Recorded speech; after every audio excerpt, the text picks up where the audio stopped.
अगर मेरा वीडियो अच्छा लग रहा हो तो लाइक कीजिएगा, सब्सक्राइब और कमेंट कीजिएगा। हर हर महादेव, जागा जागा महादेव। चलाए बहना बोलबा में नगरिया, तोहरा के भोला बोलावले बा। चलाए बहना बोलबा में नगरिया, तोहरा के भोला बोलावले बा। तोहरा के भोला बोलावले बा, तोहरा के भोला बोलावले बा।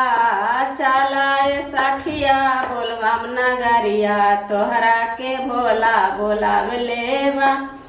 अपने आवेला बसहा सवारी, अपने आवेला बसहा सवारी।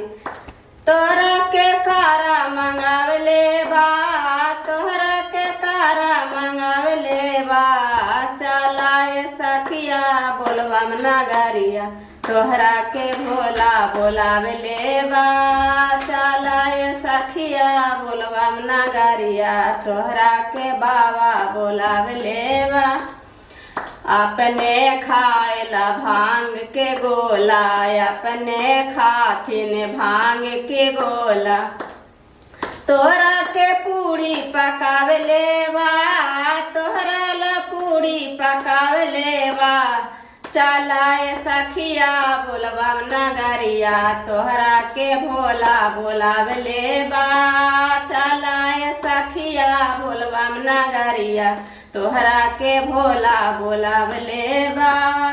चलाए सखिया बोलबा में नगरिया, तोहरा के भोला बोलावले बा। अपने बैठखिन टूटली मड़ैया, अपने रहखिन टूटली मड़ैया।